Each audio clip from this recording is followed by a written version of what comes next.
Welcome to the DGD Podcast. As always, Robert Reynolds. The show is brought to you by our sponsors, Apotheos Roastery, Alumni Hall. Guys, go give them a follow on social media and check them out. Listen, excellent coffee. We'll start with Apotheos. Let's get this show rolling. Apotheos Coffee, folks, located at 2871 Cherokee Street, Northwest, up in Kennesaw, Georgia. 30144 if you need the address. Listen, excellent coffee. I have it every single day. Cannot overlook it. DGDpodcast.com/Apotheos. Listen, if you use our website, go shop their selection. 20% of every bag of coffee that you get through our link, 20% of each bag will go towards the Classic City Collective. Keep that in mind. Listen, great quality. And listen, if you need any advice, let me know. I will gladly give you some talking points there. Listen, excellent stuff, folks. Excellent stuff. Carl Martin says, "Go Dogs." Welcome to the brigade, Kyle. Got a lot to talk about. There was a lot. I think Georgia Twitter broke almost a couple days ago. We're gonna talk about that. Georgia lost a commitment from a 5-star tight end, Landen Thomas. We're going to talk about that.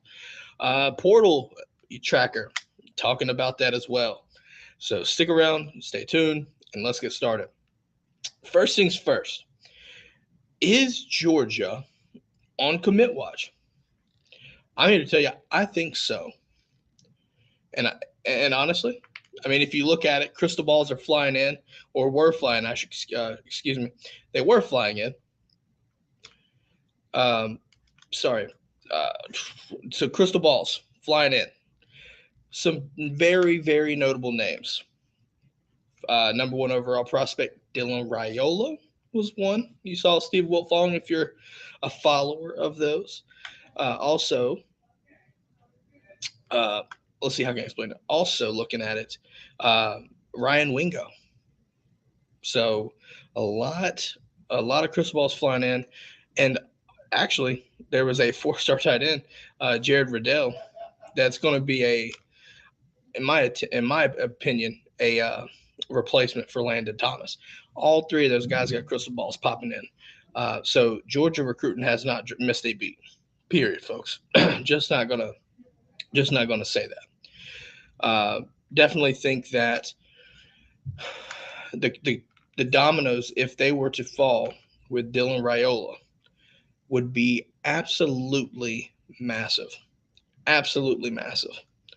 I mean, just think that's the number one quarterback in the 24 class. That's the number one prospect in the 24 cycle. So you land Dylan Raiola, and it's nuts. I'm just thinking that. I mean, there's a chance that I see. I don't know how to say it, but someone in the comments are saying they're hearing it'll be Thursday. Potentially. I mean, it very well could. A lot of drama kind of went down behind that. Like, how can I explain this? If you were on Twitter, out of nowhere, Monday, I think it was Monday night. Monday night, just all hell broke loose. All hell broke loose with the news that there was a chance that he could commit. Sounds like it even went as far as someone contacting his dad, like a national writer contacting his dad. And it's like, maybe that's what I'm hearing could be the reason why he didn't announce or whatever. But neither here nor there on that. Definitely think it's interesting that, you're hearing that. But at the same time, what does it mean for Georgia if he were to commit? What does that mean? Sooner rather than what you were thinking. I think you have to look at it in the sense of, well, first, I think you look at it as him coming into the class to start recruiting. And I think quarterbacks are, pivotal parts of the class. You've already got Ryan Puglisi in this class, by the way, too. But if you bring in a guy like Raiola, the elites will come. And not saying that Puglisi couldn't do the same. I just think that there's a different vibe with Raiola. It's completely different. Kobe Pierce says got that Utah Wi-Fi right now, restarting the computer and trying to get it fired up. So Kobe will be on shortly. Just got some. I think you got some Vol hackers or something going on there. I just don't think they want us to be elite. Also, we need to flip Jeremiah Smith. I'm looking at that, and I don't necessarily know if Jeremiah Smith will flip. And the reason why I say that is, well, Ohio State. You're looking at Aaron Nolan, right? Aaron Nolan commits to Ohio State. I just don't see Jeremiah Smith flipping in the end. I think you look at Ryan Wingo or Mike Matthews if you're Georgia. I just don't see us getting Mike Matthews. I would love to have Mike Matthews. I just don't see that. So I think you take Wingo, and Wingo's an excellent prospect in itself. Let's not going to call a spade a spade. Excellent prospect. Now to Jeremiah Smith, back to that. Jeremiah Smith's different. I feel like he's just different. We'll see in the end, but so far, there's a reason why that kid is where he is. It's that simple too. Matthews wants to go out of the state. Fair. I mean, not everyone wants to stay in state. You have a lot of people that do, but Georgia's showing you a precedent, right, to go recruit nationally. And we'll talk more about that as well. Obviously, like I said, you lose Landen Thomas. So I'll go ahead and bring it up. You lose Landen Thomas, and now now Hartley's on the trail for another tight end in this cycle, and it looks like he may have zeroed in on this guy. And that's, if you're not familiar with him, Jaden Reddell. That kid has been tearing it up on 707 camps and things like that. I want to say he's a top 75 prospect as well, so it's not a fall off as much as you would think. So if Todd Hartley, if and when, that could get interesting. Kobe says he'd be happy with just one 5-star guy. Yeah, and I think you look at, Pickens was the last 5-star receiver.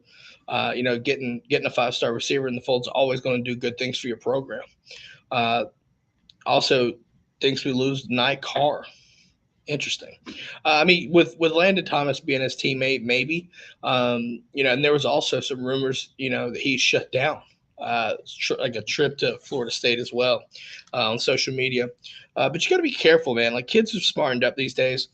They're always trying to, get you off the wrong, trying to get you off their trail. And that's okay. And I feel like that needs to. I wish people would respect that more, but I get it. It's a business.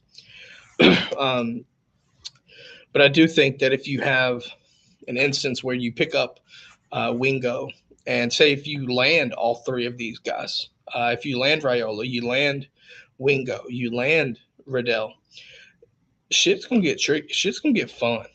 Right? It's going to get interesting. That's all I'm going to say. Quick. Because you look at Georgia's depth right now from a receiving point, from a receiver in the room. And, to me, I'm looking at it in the sense of right now you have so much depth. But when it comes down to, right, looking at who you could lose soon, right? Like you could lose Lad McConkey, Marcus Rosemary-Jackson. There's a lot of key cogs to the receiving core that you're going to lose. It might even be Dominic Lovett and Robert Thomas as well. So you have to load up on receiver as well, because you don't want it to become a weakness in your team at all. You don't want that at all. Let's see. Excuse me. With Nitro Tuggle going to IMG, he will go up in the rankings. I mean, in all seriousness, looking at Nitro Tuggle, I think that's key to understand. But due to a few things, and the reason why I say it's interesting is because you have a 3-star that tape shows me he's not a 3-star. There's just so many things that he does that just screams, I'm not a 3-star, at least in my opinion. I mean, if you go watch his tape, his elusiveness, his spatial awareness, I think there was a play toward the back end of it where he has a spatial awareness to toe tap to get it in the end zone. That right there is stuff that's not 3-star material. There's a reason why Georgia green lights you early. Like, yeah. I mean, like I said, he's not a 3-star. Like when all said and done, he will be more than likely a 4-star, no questions asked. I don't see him lasting that long as a 3-star. I would assume the next update you'll probably see him jump to a 4-star. And I think you look at, was it On 3 or Rivals? One of those. I think it was On 3. Already bumped him, or ESPN or something. Already bumped him to a 4-star. So, yeah, it's just nuts. DGD Pat in the building.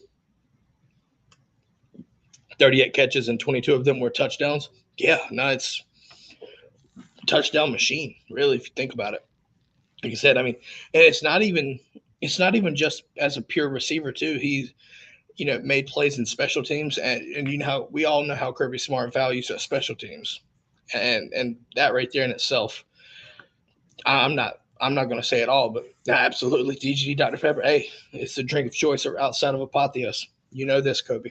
You know it.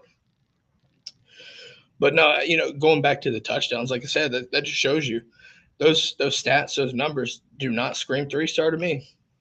They just don't. Like I said, I think he'll be a 4-star. But if you take a look at since we're talking recruiting here, you have Ellis Robinson at cornerback, right? We haven't even touched the defensive side of the ball.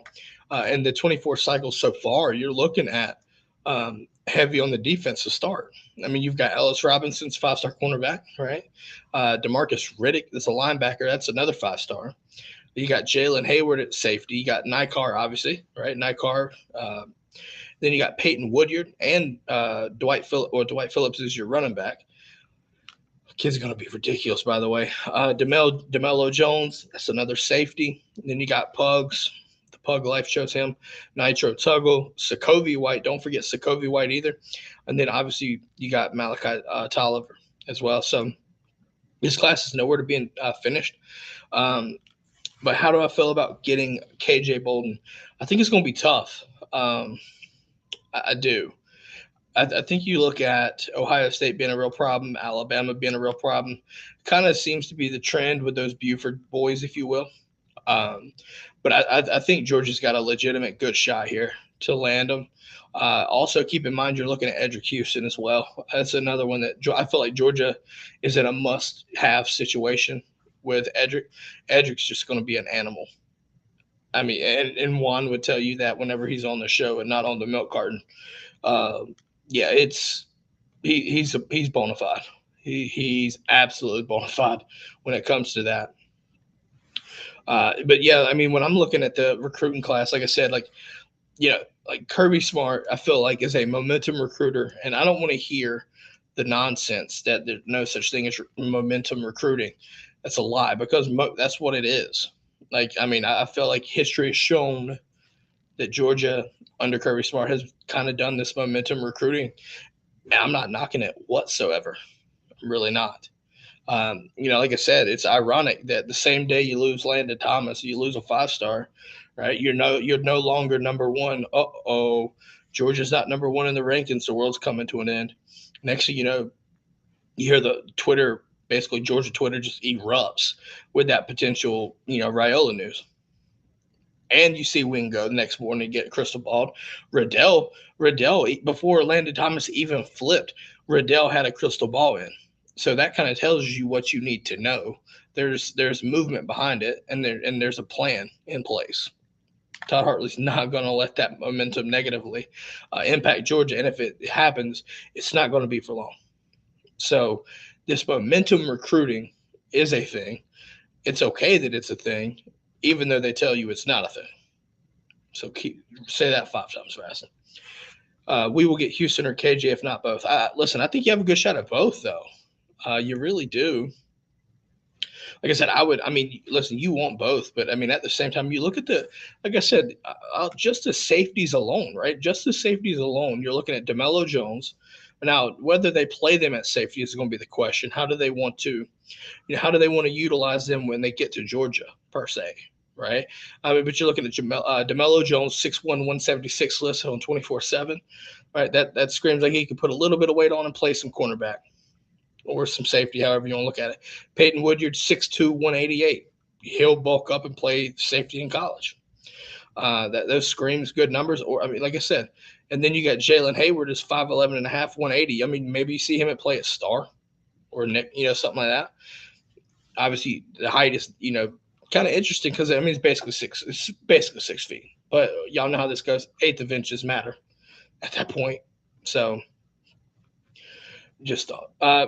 So Hayward is on flip watch here. I mean, and maybe, but again, I mean that. Not saying that I don't want these guys in the class, but again, Georgia has a backup plan. They have a plan in place for everything. It literally feels like you're playing chess when it comes to Georgia recruiting, and that's what you want, right? That's what you want. I mean, for instance, if Hayward flips, then I mean, you look at pushing more pressure on KJ Bolden. I think that opens up more opportunity for him to come to Georgia, more realistically. So, like I said, you've always got these plans in place. You just got those in place, and it's going to stay that way. It just will. That's just my thoughts. But obviously, listen, Hayward's a legit prospect, though. Really nice prospect. Obviously, want him in the class, but if you're telling me that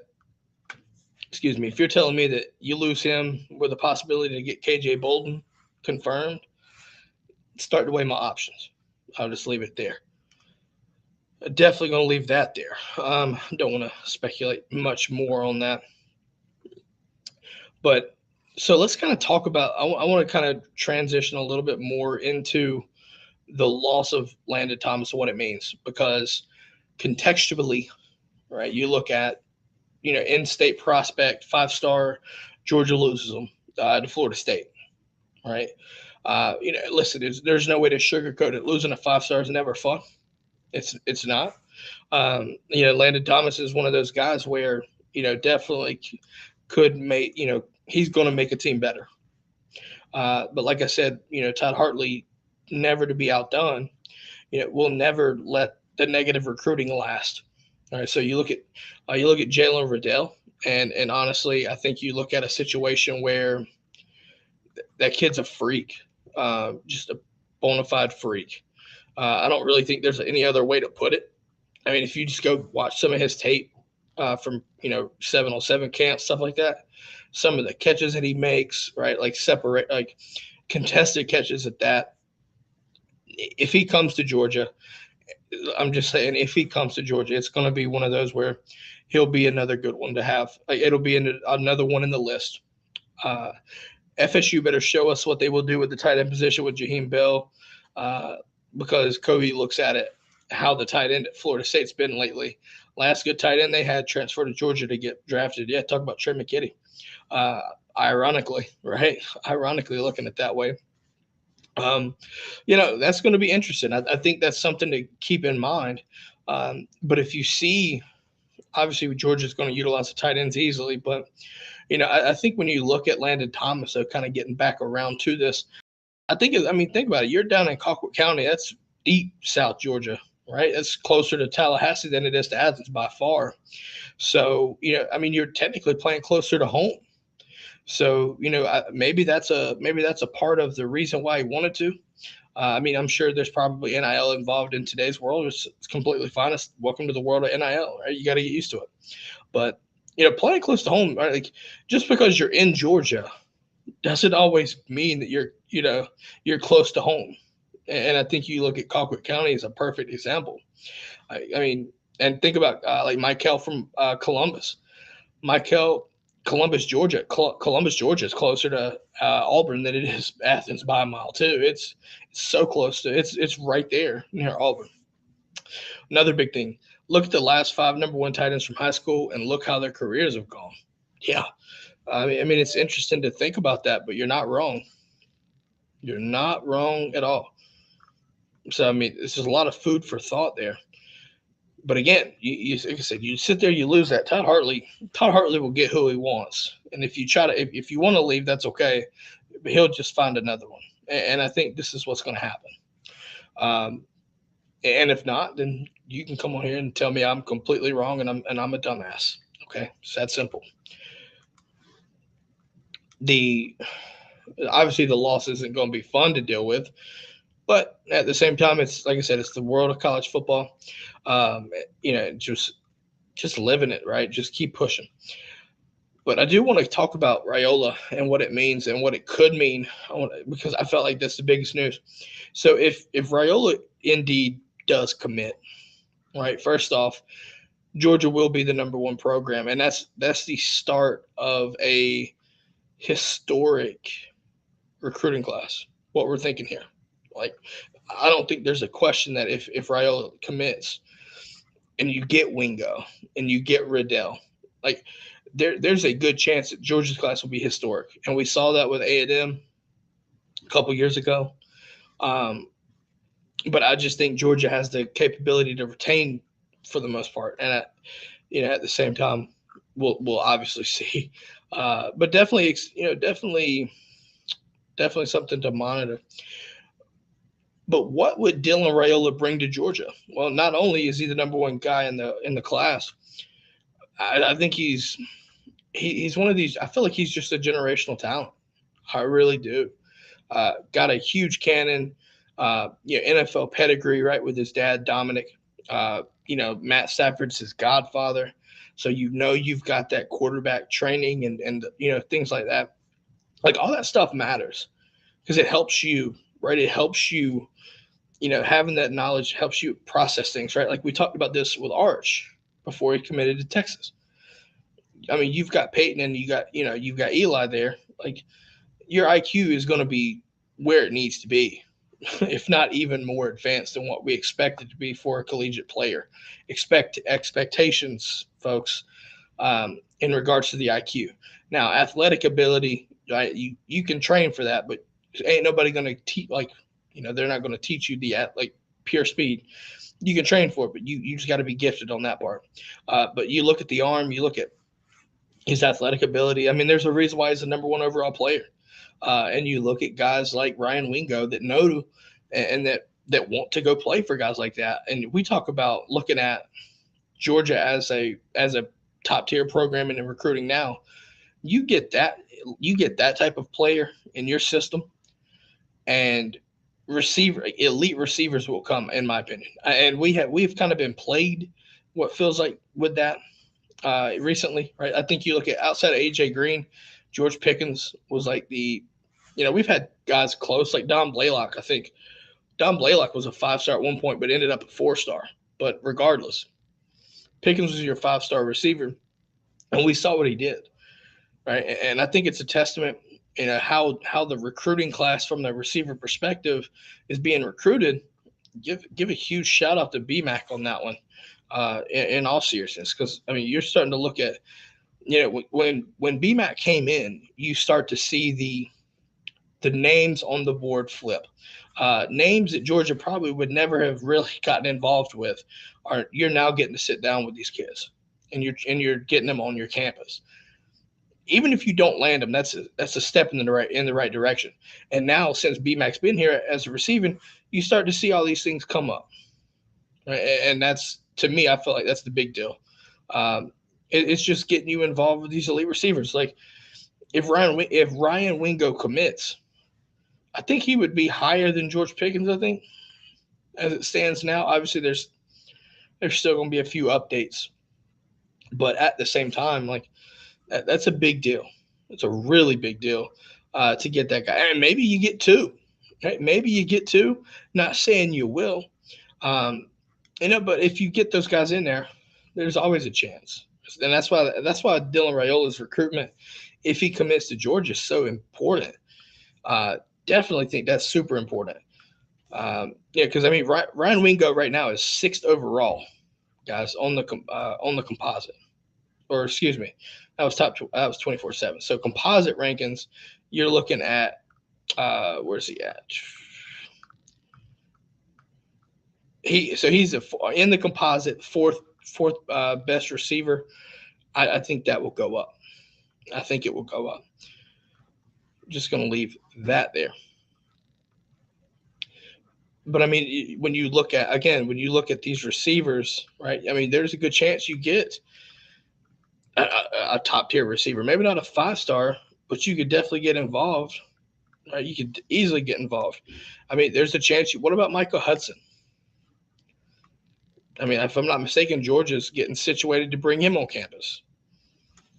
Right? It could be very interesting. So, Wingo was ranked number 1 last year. Exactly. Right? Like, I mean, he fell off, slightly dropped, but you get what I mean. That's still something that Georgia hasn't really hit a lot of. Is like a top 3 receiver. And I think that's very possible. And it would be a testament to Raiola. It would be shout out to Raiola for that. So, looking at the recruiting wise, I think that's good right there. But I do want to kind of take a moment. And before we get started on our transfer portal tracker, I want to give a shout out to our guys over at Alumni Hall. So you see this shirt right here, this polo, guys? This came from Alumni Hall. You got the little block G right there. Awesome looking shirt, and it's extremely comfortable. I can't even lie about it. It is extremely comfortable.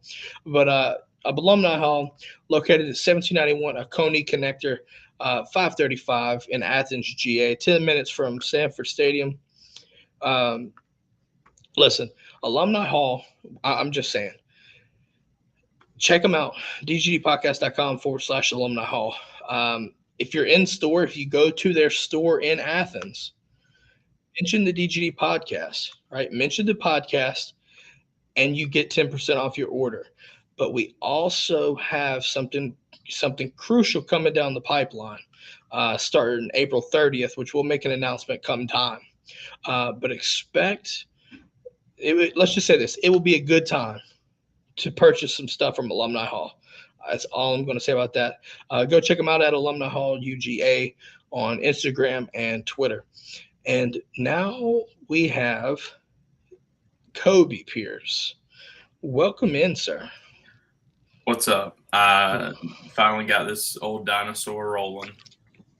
I'm glad JOG's not in here because she would try to harass you a little bit, especially if she hadn't had her coffee. But I want to go ahead and do this. I've had it. I mean, I'm sure these folks have heard enough about me rambling on. But what are your thoughts on these crystal balls just rolling in for Raiola and Wingo? And I want to hear what your thoughts are with that. I think the big thing is I'm all happy with the crystal balls. I want to hear the announcement. I want to see the edit get posted. I want the whole 9 yards, like we kind of talked about with Raiola's dad. It seems like he's kind of behind closed doors pulling some strings.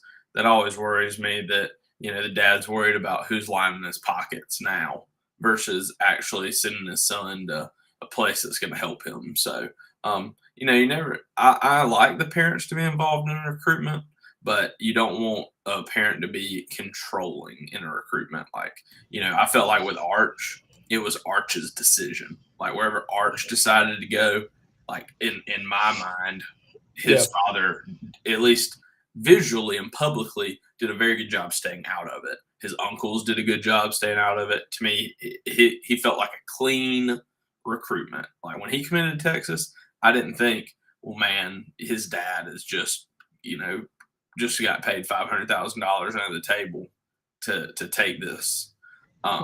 So I mean, the Mannings don't need the money though. So I mean, it makes sense as well with that too. But Raiola really isn't going to need the money either at some point. I mean, no, So I'll be excited. We talked about the other day. I would love for them to do a duo announcement.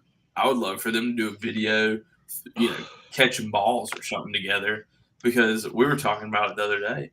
I miss that 2016, 2017 era of Jake Fromm, Richard LeCounte, Nate McBride, Malik Herring, all these guys, DeAndre Swift, all these guys that did, Robert Beal even did commitment videos. Those were a cool time in the world of recruiting to see those videos. And now it's just, Hayes Fawcett throws up an edit and that's it. And it's like, and the other thing is, I feel like you hear about it because there are so many insiders now. Like you hear whispers, talks, rumors so far ahead. It was like we were talking about the other day. What if you had no clue? Like no insider spilled, nobody put it behind a paywall, just on Thursday at 1:00, you logged on to Twitter and there's a video from Dylan Raiola, and you watch the whole thing. At the end, he's in a Georgia Power G shirt talking about he's committed. It blow your mind. So I think a little bit of the hype around like us kind of knowing kind of diminishes like the excitement. Like, don't get me wrong, number one quarterback, top 10 player, I'm gonna be pumped. Same thing with the receiver, but at some point, it's like welcome to the state of social media though, because I mean, like I was saying, like dude, I was sitting there Monday night and just out of nowhere, Twitter just blew the hell up. Like people were losing their minds, right? It literally felt like I was in the Dark Knight. Just everyone loses their minds, you know what I mean? So it's going to be interesting to see. Like, but yeah, I mean, to your point though, back to like the Jake Fromm and Nate McBride, obviously been on the show. Dude, those Christmas commitment videos, man, they leave memories in your. They're instilled into your brain from that, because the effort that went into it, you didn't even know that it was going on. I don't believe, especially at the time. Well, it's like my personal favorite. I loved the Santa season one, but DeAndre Swift's Philly one. I mean, he runs through Philly like Rocky. I mean, it just doesn't get more iconic than that for a commitment. I mean, yeah, the oh my word, no, I think what really set it off that night was like I know there was like a correlation. I felt like there was speculation that it was correlated, that just like Aaron Murray tweeted out like needing content in Athens, and it's like people just started, like I said, people started losing their ever loving shit. You know what I mean? So, that's just my thoughts there. I just definitely think that, I think social media could have played a part in kind of postponing this per se. You know what I mean? If that was the case, indeed the case. But nonetheless, I mean, like I said, if you land Raiola, it's going to be nuts, absolutely nuts, and I'm not going to be mad at all about that. It's like we've talked about. Even it's that unknown of, you kind of know you're leaning towards getting Wingo with Raiola, but you don't know who else is leaning with Raiola. It's what Texas didn't even know when they got Arch. I mean, all of a sudden, 3 or 4 guys were like, "Hey, yeah, that's us." Because like you had Jonte. I mean, like for Texas, Texas folks gonna love this. If I can try to spit some knowledge here, I mean, like Jonte Cook, man. Jonte Cook, I think will be a damn good receiver for Texas. Boom, just like that, like right on the track with Arch. I mean, he wouldn't even. I don't even think Texas was in his like top 3. And all of a sudden, I don't remember. I don't know the full specifics on it, but I remember.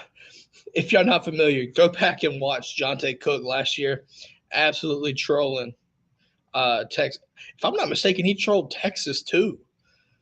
Talking about where their trophies are.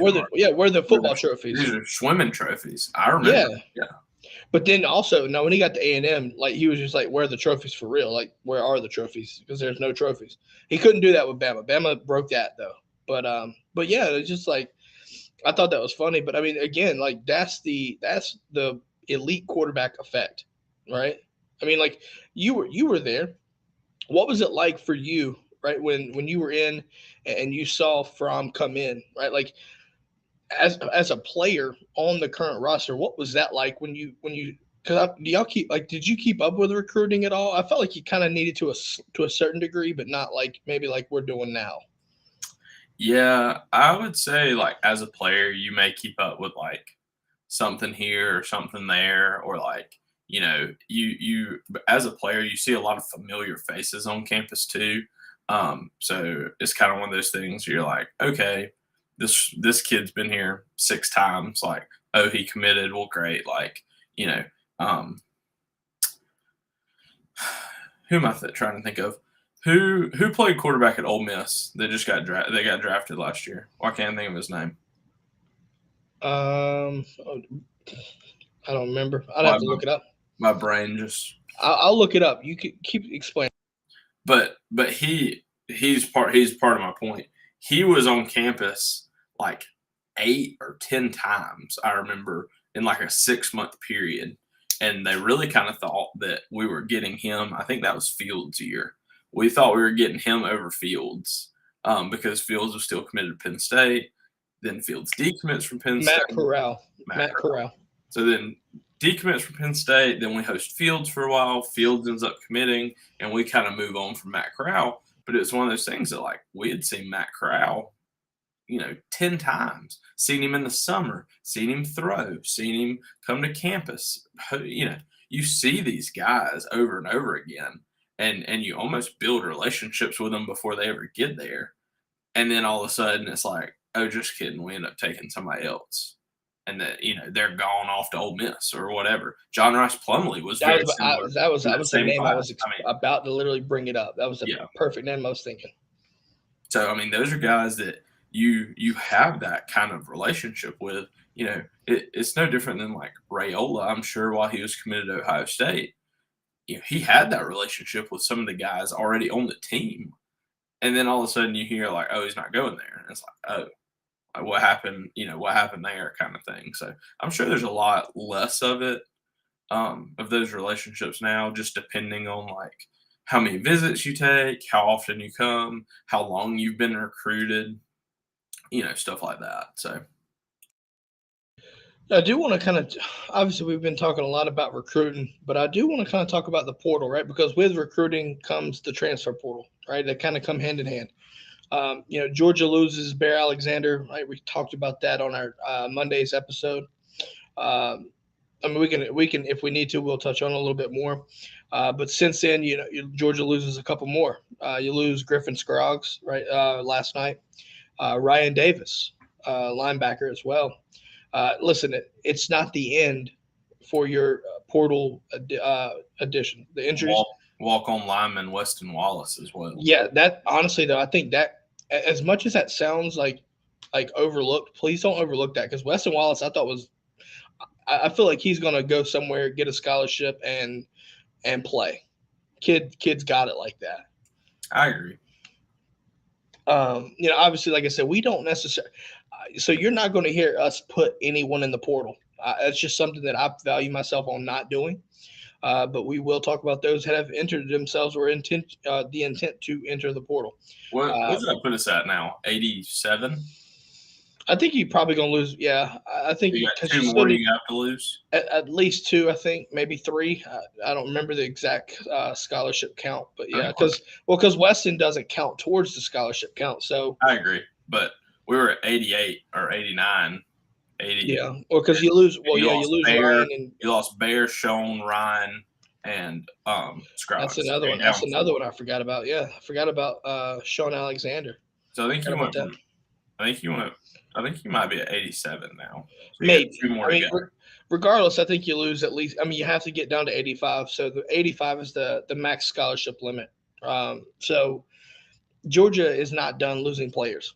And if you look to think about this, so if Georgia is looking to add from the portal, you have to lose even more.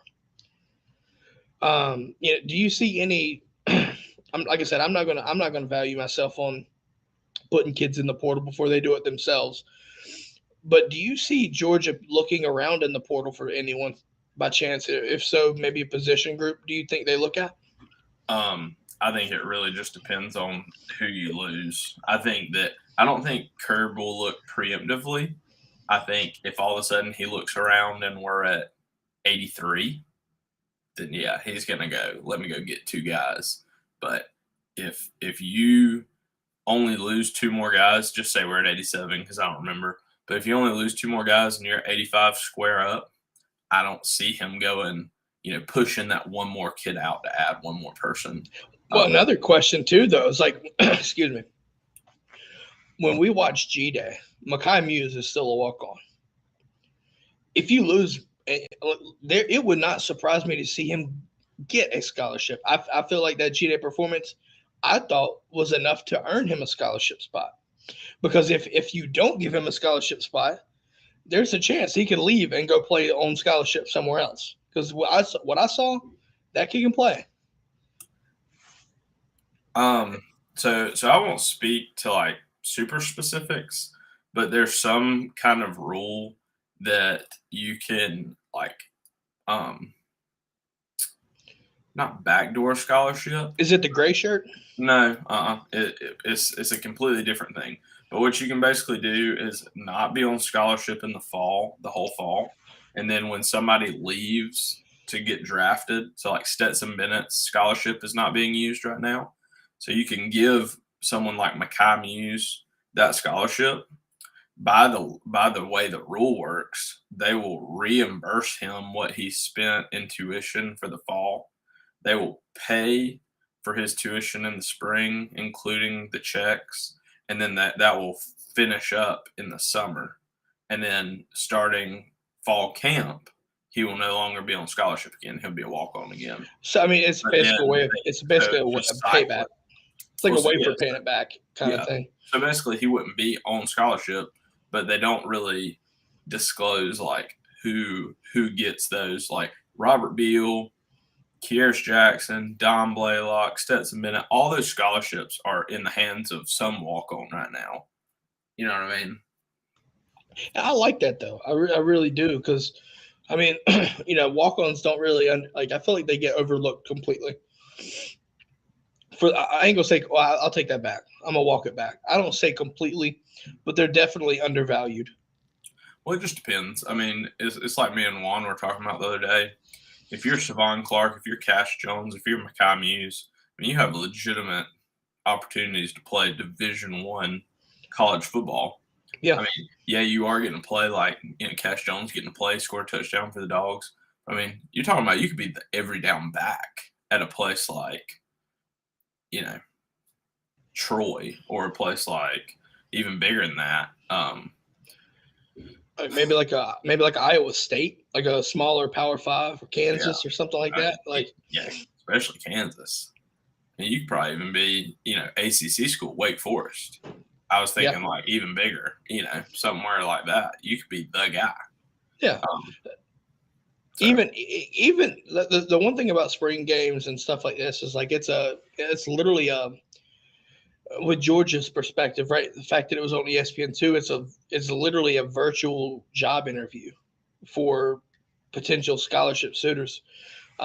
Because Georgia's over the scholarship limit, but there's some schools that need those scholarships. What about Colorado?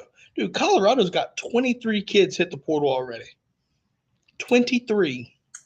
Yeah, they're gonna look like a pretty crazy team if they end up adding 23 more guys from the portal. Well, we don't know their numbers specific, but you get what I mean. Like that tells me when 23 kids hit the portal, that means they're about to go portal crazy. So you're going to see Colorado involved in a lot. So I want to ask you a question on this with Grip. Like, do you see? Let's try to play a hypothetical. What if, or basically a little game. Where do you think these guys would go and fit best at? Well, let's try something like this. We're gonna play all of them. Yeah, we can do that. We'll do that just for fun. Obviously, we're not gonna say this is where they're going, right? We just want to see where we think they would fit at, right? We'll start with the big one. Let's do Bear Alexander. Where do you think? I'm writing them down. I got Bear, Sean, Griffin, and Ryan. That's one I was missing. Yep. Okay. Yep. So I think we've heard the rumors. I personally think Bear would go home to Texas A&M, but we've all heard the rumors that USC is like the team to watch in this. So right now I'm going to give USC the nod that Bear goes to Southern Cal, plays over there, enjoys the NIL, the LA lifestyle, all that. So I'm going Bear to USC, real USC. Oh yeah, let Junior know about it.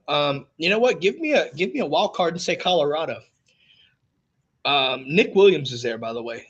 Nick Williams being the guy that got him to Georgia, recruited him to Georgia ultimately. He's now at Colorado on staff. So while USC has the lifestyle, I think Bear loves that kind of lifestyle. LA lifestyle would eat him up. He would eat it up. You have NIL definitely is a possibility there. Don't sleep on NIL at Colorado, and the fact that Nick Williams is there too. And immediate playing time, by the way, because they just had a D lineman hit the portal, one of their star guys, I would say. Colorado could be the play. So I'm going Colorado there. We'll see. Money talks. Yeah. Oh, no doubt. No doubt, especially in that case, I think. Who we doing next? I have next one I have written down as Sean Washington. Okay. Do you want me to go first, or do you want to do you this? can. Sean Washington. I think he goes back home, so comes from Louisiana. I think you look at maybe a La Tech or like a Tulane. Who are you thinking? I know you ain't saying LSU. You're saying LSU? LSU. Fair enough. I'm pretty sure they were in on his recruitment pretty heavy at the end of it. So I think his frame, a year in college. Now, of course, here's the big X factor. We, speaking here, and the listeners at home, are not privy to the knowledge of why he left the team, why he was not with the team kind of midway through the season. We're not sure, did he get his championship rings or not? That would be a big deal, kind of knowing like where he stood with the Georgia staff towards the end of the season. Is it grades related? We have no idea why Sean. Yeah, we definitely don't know the context behind the scenes. We're not gonna even act as if we do. But it does matter in the fact of, you're right. Would he go to an LSU, or will you be at a UO Lafayette somewhere, a Southern that's in Louisiana if I remember right. Southern is, yep. Yeah. So I think that kind of weighs on that. But I'm thinking LSU. I think he's a good enough player that if he's fairly clean, that LSU could be. I would, you know what, I'm going to say the reason why I'm going to say Tulane, because you're in New Orleans, and Tulane just showed that they could be a potential player, especially with the era of college football playoffs expansion. Watch out for Tulane if they keep that consistency going. So I'm going Tulane. You're going LSU there. Who do we have next? Griffin Scroggs. Georgia Tech. 100%. Georgia Tech. Especially because that's where he was committed before here. He's a Georgia guy from Griffin. I think that Georgia Tech's kind of on the come up with the new head coach. It's not the head coach necessarily that was recruiting him to Georgia Tech, but I still think Georgia Tech is the team to beat probably for Scroggs at this point. So I feel like it's more fun out of this to choose the second option rather than our first option, because we were so quick with this. What would your second team be? Take a pick of the litter in the state of Georgia, I think. Georgia Southern, whatever. I think he's good enough to play Division I football. He had offers to Georgia Tech, Georgia, places like that. Georgia Southern is D1, but is the Fun Belt. I could see him at a South Carolina, possibly. Well, speaking of South Carolina, I don't know if you noticed this. With his eligibility, dude, 24 class for South Carolina on the offensive line is stupid because they just got another commit on the offense. I'm just thinking close to home and like a level under us. Like South Carolina be close, UNC be close, UNC Charlotte wouldn't be terrible. Charlotte, listen, like I said, we think he's going to Georgia Tech, but watch out for UNC Charlotte. Watch out for, I look at other teams in the ACC. I think you could look at like another ACC team. What about maybe like do you see like a Miami in play? No, you don't think so? I think he wants to stay too north for like a Miami. I see what you're saying. So if that's the case, maybe go to a Wake Forest would be interesting. But I ultimately, listen, I think, like I said, we think.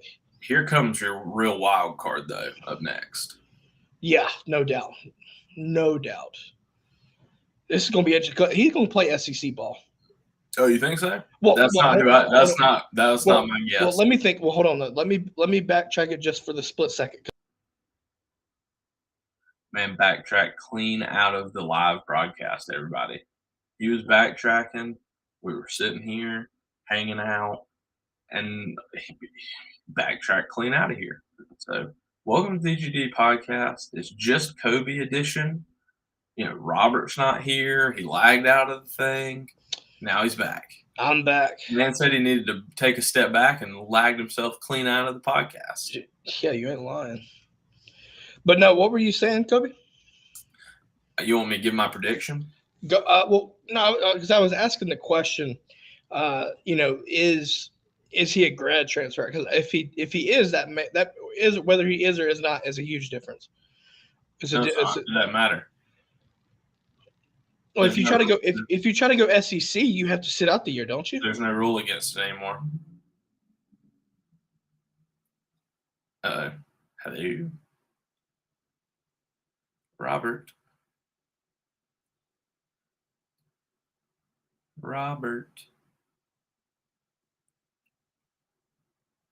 Well, we are here. Robert is frozen again. He's back again.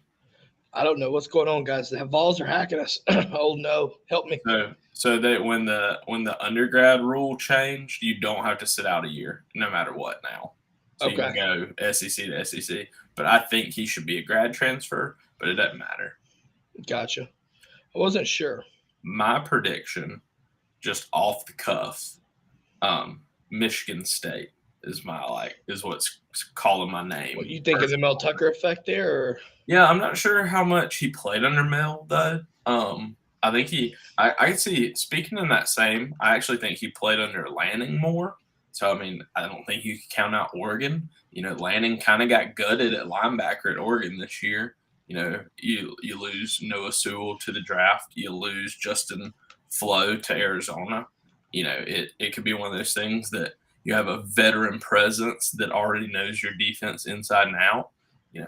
I wouldn't count Oregon out. That's actually going to be my answer is Oregon. I could definitely see Oregon. Now, my question is, because if I'm not mistaken, he came from Apopka, Florida. Could you see him go to a school like Florida State?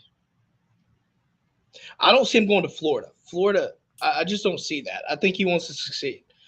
Florida's not the place. I could see you going to Florida State.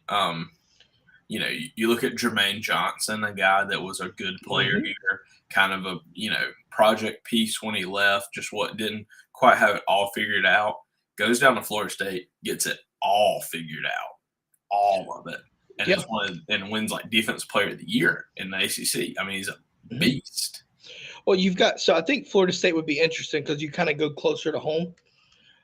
But I'm starting to lean towards that Oregon side too because he would be. I mean, Dan Lanning's going to be running the same thing that we're running here.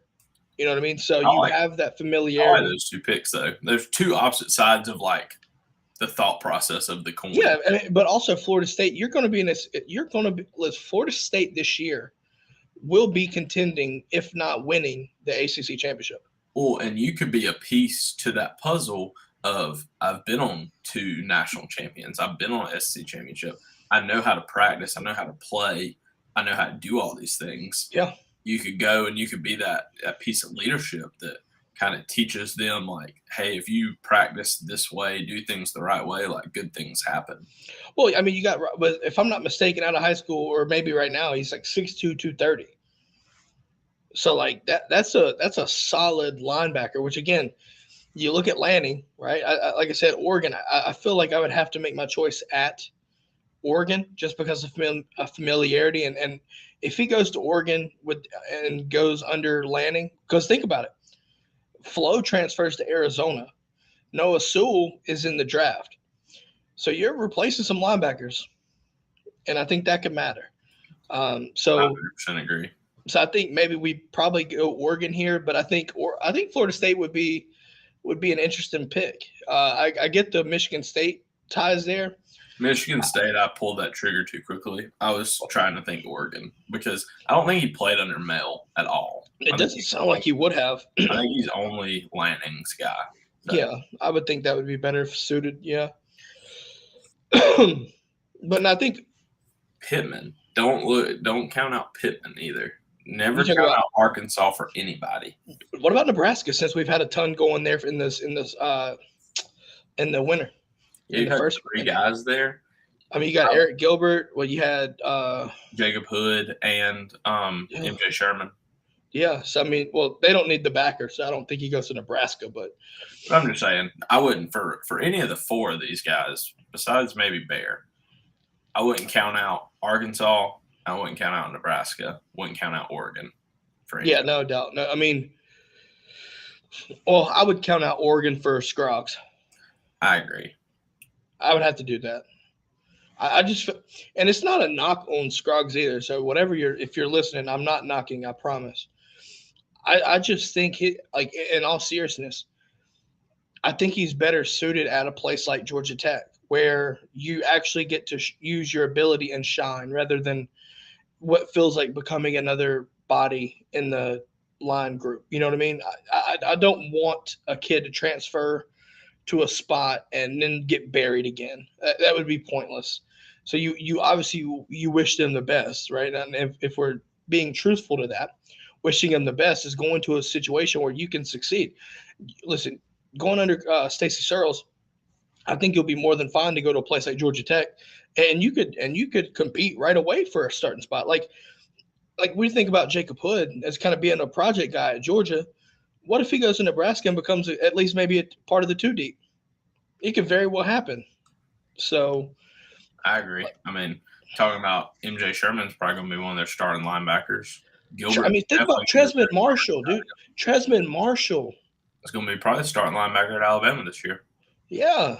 And I mean, and it's crazy. Like we sit here, we talk about the portal. And Kobe, it's a lot different nowadays with how we view the portal, right? Especially since it's become like more, right? It's more normal and it's actually like, right, you have the one-time transfer rule. But when you look at situations where Georgia loses bodies to the portal, yeah, outside of maybe the select one or two, they're depth pieces. So yeah, I mean, it's just crazy how the world of recruiting now you're looking at just pieces that couldn't ever touch the field are leaving, but doing well, successful, right? They're being successful at their next school. The hardest thing about it, the portal, is you see the good and the evil. Like you see the guys that are transferring for the good reasons, see the guys that are going to try to better their standing in a depth chart, like a Jacob Hood, like a MJ Sherman, like Griffin Scruggs. And then you kind of see the other side of it where you kind of worry about some people are jumping ship, dipping toes, and asking for money. And not saying that's all bad, because I understand, like, you're 18 to 22-year-old kid, you're, phenomenal athlete. There's no promises you're making. And we also don't know their situation. Yeah, and there's no promise you're making in the NFL. Look at Marshawn Lattimore is a perfect example at South Carolina. Man would have made unbelievable money in college when he was here. And he tore up his knees, never played down in the NFL. I mean, it's stuff like that is kind of more like, think how much money Todd Gurley could have made in college versus, I mean, he had a relatively short NFL career. I think he only played 6-7 years. But he was absolutely dominant. He was dominant. Made a lot of money, but like he could have made probably double that money if he'd have gotten paid the 3 years he was at Georgia. So yeah. I mean, you're not wrong. Listen, if you're in the comments watching this, let us know where you think the guy. Let's play along. Where do you think these four portal entries are going to go? Let us know in the comments. Also, make sure to like as well. Hit that like button. Hit that thumbs up for us. Ring that bell to subscribe. All right, obviously on YouTube. And listen, if you're listening, let us know by leaving us a review. 5 stars preferred, but let us know how you really feel. All right, let us know how you really feel. Kobe, as always, man, looking forward to this weekend. You got, if you're still watching and you're interested, you can actually watch Tresman Marshall this Saturday, SEC Network Plus, Alabama's A-Day Saturday. A little bit. I want to say there's only 2 weeks left of spring games. Alabama and LSU being two of the more notable ones this weekend. Maybe you have to watch Tresman. Maybe just have to watch Tresman this Saturday. But with that being said, we're going to get out of here. Obviously talked enough about recruiting, talked about the transfer portal. If you like the video or if you like the episode, let us know, and we will catch y'all Monday. Have a good one, and go Dogs.